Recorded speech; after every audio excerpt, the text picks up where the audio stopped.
আলমোড়া। দেবভূমি উত্তরাখণ্ডের কুমায়ুন অঞ্চলে অবস্থিত আলমোড়া প্রাচীনকাল থেকেই সাধক, সন্ন্যাসী ও ভক্তদের কাছে এক পবিত্র তীর্থভূমি হিসেবে পরিচিত। হিমালয়ের শান্ত পরিবেশ, নির্মল হাওয়া ও সবুজ বনভূমিতে সাজানো প্রকৃতির অপার সৌন্দর্যের মধ্যে যেন ঈশ্বরের উপস্থিতি অনুভব করা যায়।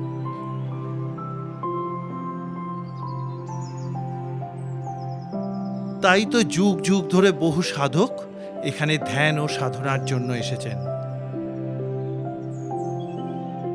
আলমোড়ার আধ্যাত্মিক গুরুত্বের অন্যতম কারণ প্রাচীন শৈবতীর্থ জাগেশ্বর ধাম এবং বিশ্বের অন্যতম আধ্যাত্মিক শক্তিক্ষেত্র ও ধ্যানের ক্ষেত্র এক তপোবন কাসার দেবী টেম্পল।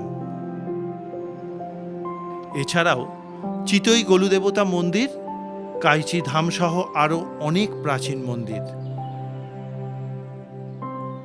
তাই তো ভক্তি, বিশ্বাস ও মনের শান্তির সন্ধানে আলমোড়া আজও অসংখ্য মানুষের কাছে এক বিশেষ পুণ্যভূমি। এবারে আমার তীর্থযাত্রার লক্ষ্য ছিল দেবভূমি উত্তরাখণ্ডে অবস্থিত ওম পর্বত, আদি কৈলাস ও পঞ্চচূল্লী দর্শন করা, যেগুলো গত 3টে পর্বে আপনাদেরকে দর্শন করাতে পেরেছি। এই পর্বে ঘুরে দেখব আলমোড়া। তাহলে চলুন আজকের যাত্রা শুরু করা যাক আদি কৈলাস ওম পর্বত যাত্রার প্রধান কেন্দ্র ধারচুলা গ্রাম থেকে। আমরা গতকালকে পঞ্চচূল্লী দেখে দান্তু গ্রাম থেকে ফিরে ধারচুলার হোটেলে ছিলাম। সকালবেলাতেই হোটেল থেকে বেরিয়ে পাশেই বাস স্ট্যান্ডে চলে এলাম ফেরার জন্য।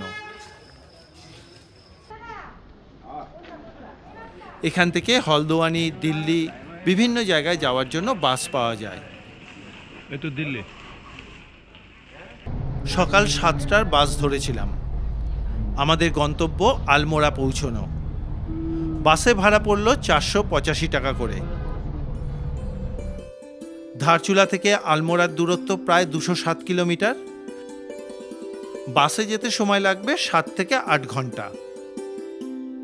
আমরা এবারের মতন ধারচুলাকে বিদায় জানিয়ে পাহাড়ের সৌন্দর্য দেখতে দেখতে এগোতে থাকলাম। আমরা প্রায় 10 ঘন্টা জার্নি করে বিকেলবেলা আলমোড়াতে পৌঁছলাম। রাতে ছিলাম আলমোড়া মার্কেটের মধ্যে হোটেল জীবন প্যালেসে। পরের দিন সুন্দর একটা সকাল দিয়ে আমাদের দিনটা শুরু হলো।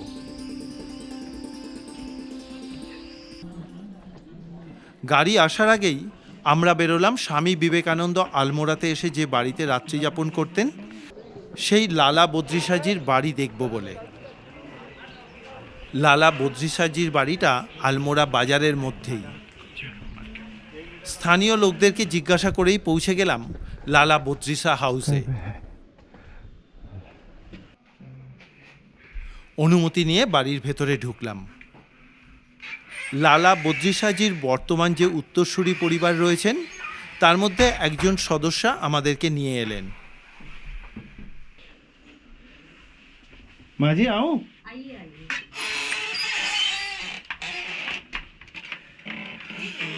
এই বাড়ির এই ঘরটাতে এসেই স্বামী বিবেকানন্দ থাকতেন।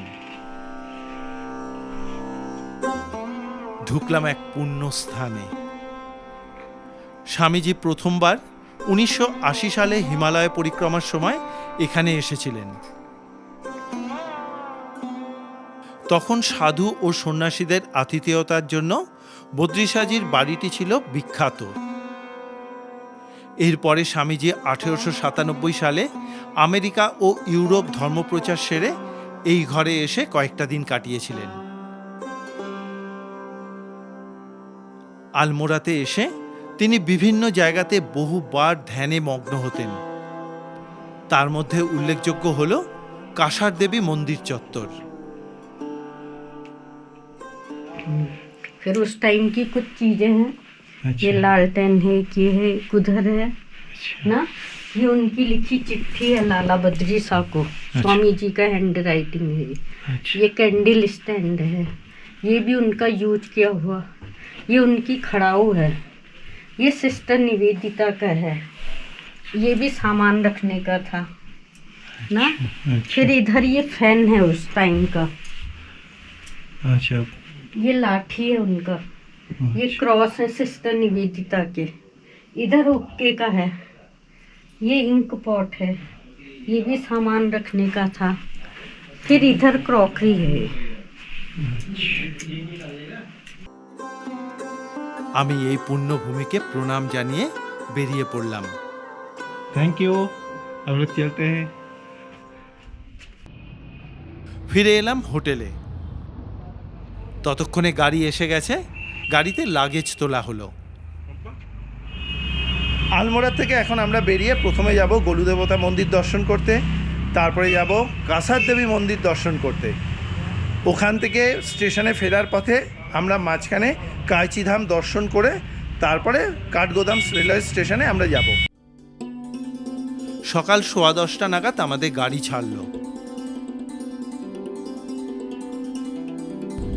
আমরা সবার প্রথমে যাচ্ছি চিতই গলুদেবতা মন্দির দর্শন করতে। আলমোড়া শহর থেকে চিতই গলুদেবতা মন্দিরের দূরত্ব 12 কিলোমিটার। গাড়িতে যেতে সময় লাগবে 15 থেকে 20 মিনিট। আমাদের গাড়ি পাহাড়ি আঁকাবাঁকা পথ ধরে এগোতে থাকলো।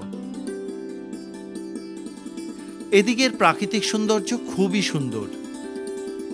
প্রকৃতি দেবী এইদিকে লম্বা লম্বা চির গাছ দিয়ে সুন্দর করে সাজিয়ে রেখেছেন। আমরাও আলো ছায়ায় আলপনা দেওয়া মসৃণ পথ ধরে এগোতে থাকলাম। এইভাবে বেশ কিছুক্ষণ চলার পর মিনিট 20 মতন গাড়িতে আসার পর এসে পৌঁছে গেলাম চিতই গলুদেবতা মন্দিরের কাছে। এই পাশেই আছে প্রবেশদ্বার, চলুন দর্শন করে আসি। মন্দিরের সামনে পুজোর ডালার অনেক দোকান আছে। আমি পুজোর ডালা কিনে নিলাম। ঢুকে পড়লাম মন্দিরের প্রবেশদ্বার দিয়ে।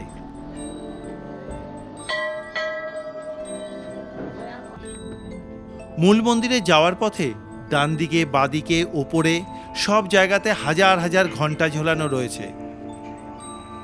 সঙ্গে প্রচুর চিঠি লিখে রাখা আছে। এই চিঠির মধ্যেই ভক্তরা মনস্কামনা লিখে ভগবানের কাছে জানান।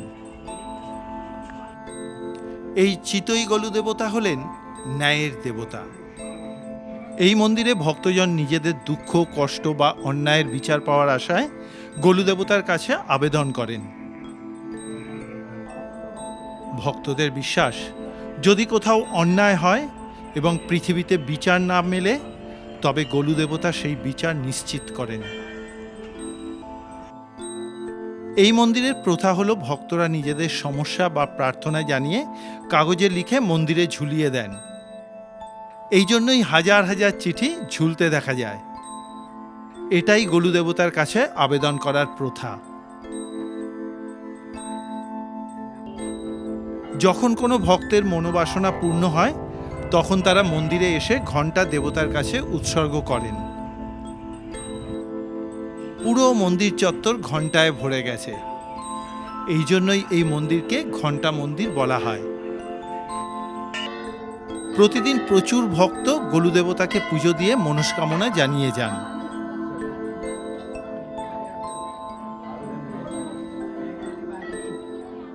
গর্ভমন্দিরে গলুদেবতা অধিষ্ঠান করছেন। অপূর্ব সুন্দর দেবতার মূর্তি।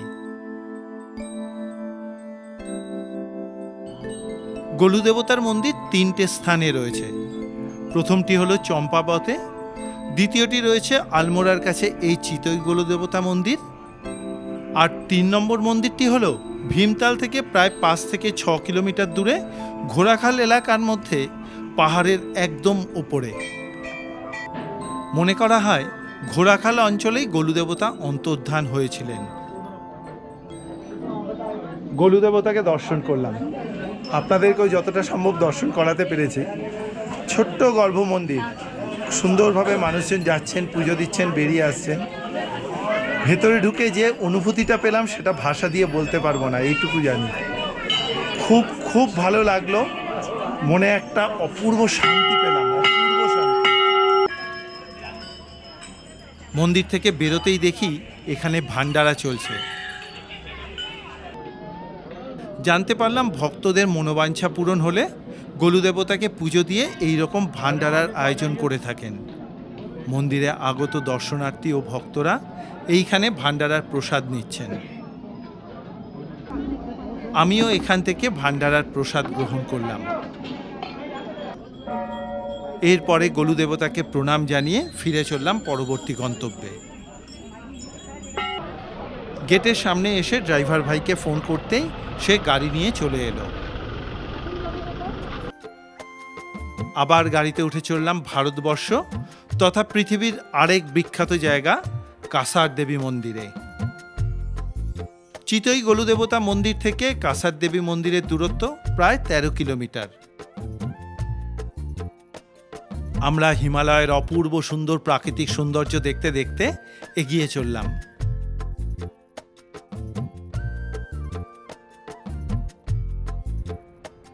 যেতে যেতে দেখছিলাম এখানকার ল্যান্ডস্কেপগুলো আলাদা মাত্রায় সৌন্দর্য রয়েছে। প্রতিকটা ল্যান্ডস্কেপ একটার থেকে অন্যটি আলাদা।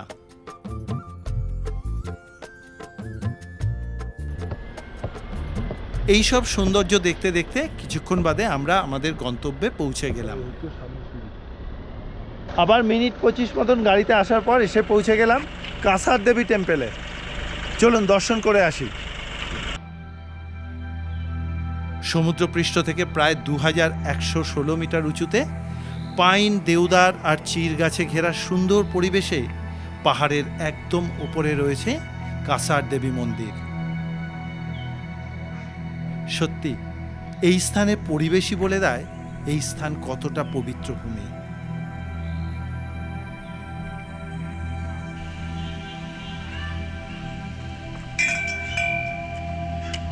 ঢুকে পড়লাম প্রবেশদ্বার দিয়ে। মন্দিরে যাওয়ার জন্য দুটো রাস্তা আছে। একটা হচ্ছে ডান দিক দিয়ে এরকম ঢালু পথ, আর বাঁ দিক দিয়ে আছে সিঁড়ি পথ। তবে আমরা ঢালু পথেই উঠব। এই পথেই আনন্দ করতে করতে আমরা এগোতে থাকলাম। কিছুক্ষণের মধ্যেই আমরা পৌঁছে গেলাম মন্দির চত্বরের প্রবেশদ্বারে। প্রথমেই মাকে প্রণাম জানিয়ে ঢুকে পড়লাম এই পুণ্যভূমিতে। এই হলো সেই অলৌকিক স্থান কাসার দেবী মন্দির। এই কাসার দেবী হলেন পাহাড়ি অঞ্চলের রক্ষাকর্ত্রী দেবী, যিনি প্রকৃতপক্ষে মা দুর্গারই এক রূপ। এখান থেকে হিমালয়ের অপূর্ব সুন্দর দৃশ্য দেখা যায়। উচ্চতার কারণে এখানকার পরিবেশ খুবই ঠান্ডা এবং নির্মল, যে কোনো মানুষের ভালো লাগবে। এখানকার প্রাকৃতিক সৌন্দর্য আর আধ্যাত্মিক পরিবেশ মনকে শান্ত করে দেয়। এই অঞ্চল শক্তিক্ষেত্র হওয়ায় এর আধ্যাত্মিক গুরুত্ব অনেকটাই বেশি। এখানে পাহাড়ের গুহায় অনেক সাধক তপস্যা করেছেন। বলা হয় এই জায়গাটা পৃথিবীর সেই কয়েকটা বিশেষ জায়গার মধ্যে একটি, যেখানে প্রাকৃতিক চুম্বক শক্তি অত্যন্ত প্রবল, যাকে অনেকেই ভেন এলেন বেল্টের সঙ্গে যুক্ত বলে মনে করেন। তাই এখানে ধ্যান করলে মন খুব দ্রুত শান্ত হয় এবং গভীর একাগ্রতা লাভ করা যায়। আমি গর্ভমন্দিরে প্রবেশ করলাম মাকে দর্শন করার উদ্দেশ্যে।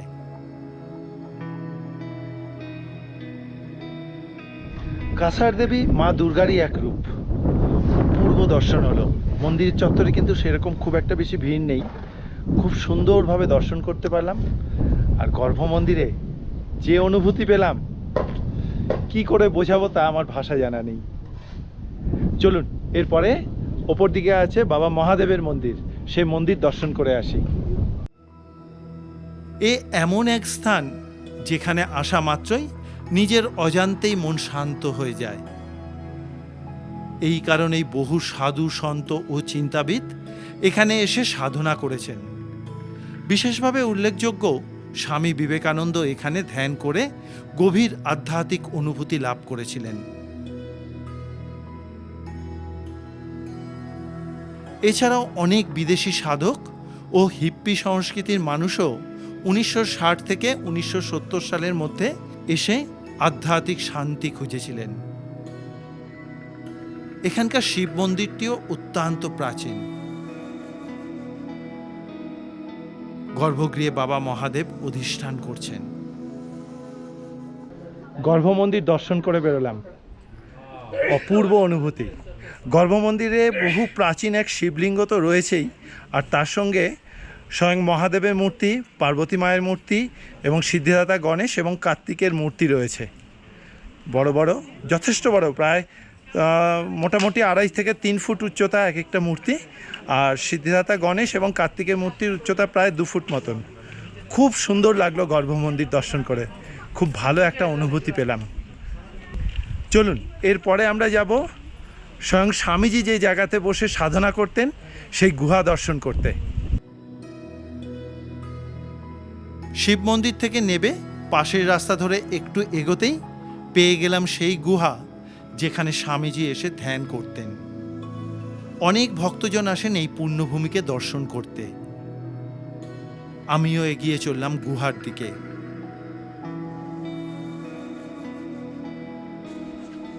জায়গাটা একটুখানি ফাঁকা হতেই ঢুকে পড়লাম গুহার মধ্যে।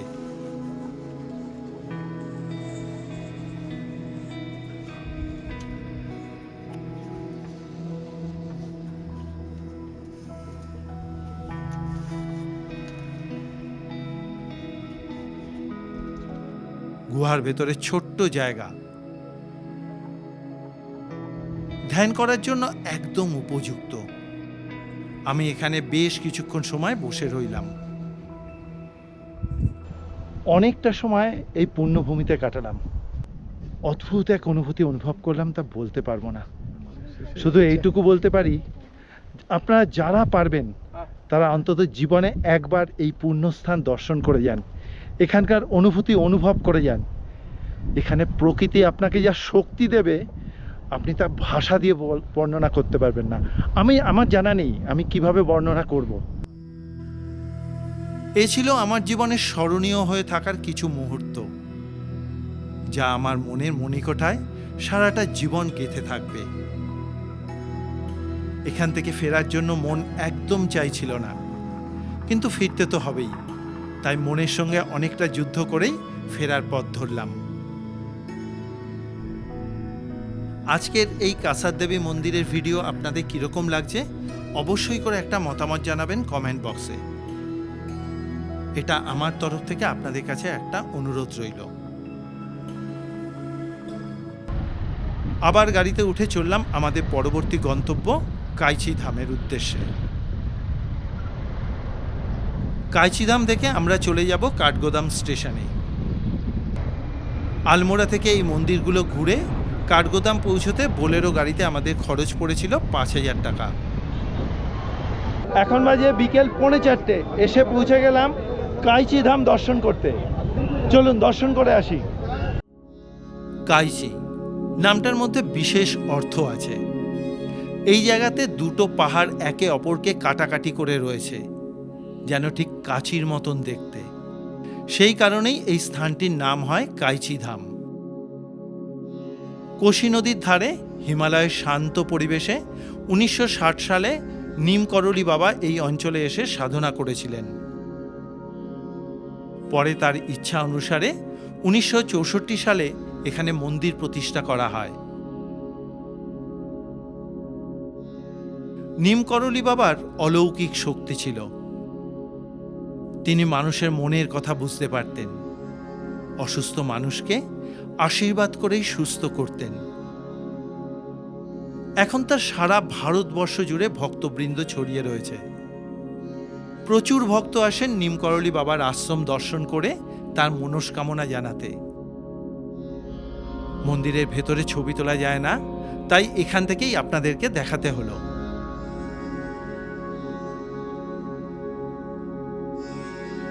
আমরা মন্দির দর্শন করে বেরিয়ে পড়লাম। গাড়িতে উঠে চললাম কাঠগোদামের উদ্দেশ্যে। যেতে যেতে পথে পড়বে ভীমতাল। সেখানে আছে ভীমেশ্বর মহাদেব মন্দির। বেশ কিছুটা গাড়িতে আসার পর আমরা ভীমতাল পৌঁছলাম। ভীমতাল কুমায়ুনের জনপ্রিয় একটা ট্যুরিস্ট প্লেস।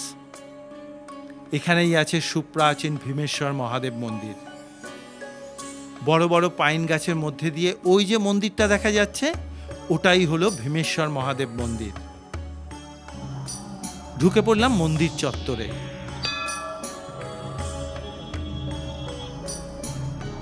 স্থানীয় বিশ্বাস অনুযায়ী মহাভারতের পঞ্চপাণ্ডবের অজ্ঞাতবাসের সময় ভীম এই অঞ্চলে এসে ভগবান শিবের তপস্যা করেছিলেন। তিনি এখানে একটি শিবলিঙ্গ প্রতিষ্ঠা করে পুজো করেন।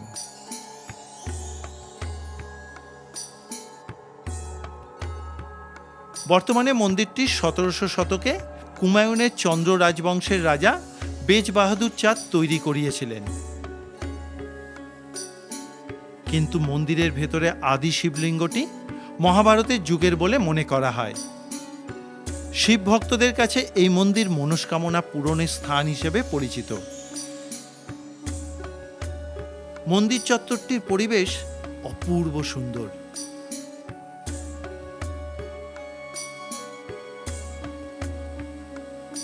আমি বাবা মহাদেবকে প্রণাম জানিয়ে মন্দির থেকে বেরিয়ে পড়লাম।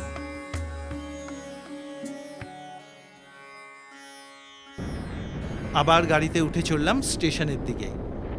ততক্ষণে সূর্যদেব আকাশ রাঙিয়ে দিয়ে আজকের মতন বিদায় নিচ্ছেন। আজকের এই তীর্থভ্রমণের ভিডিও আপনাদের কীরকম লাগলো অবশ্যই করে একটা মতামত জানাবেন কমেন্ট বক্সে। এটা আমার তরফ থেকে আপনাদের কাছে একটা অনুরোধ রইল। দেখতে দেখতে কাঠগোদাম পৌঁছতে সন্ধে হয়ে গেল। আজকে রাত 9:50 বাগ এক্সপ্রেস আমাদের কলকাতায় ফেরার ট্রেন। আজকের মতন ভিডিও এখানেই শেষ করলাম। দেখা হবে আগামী পর্বে নতুন আর এক তীর্থস্থানে। ততক্ষণের জন্য বিদায়। সবাই ভালো থাকবেন, সুস্থ থাকবেন। শুভরাত্রি।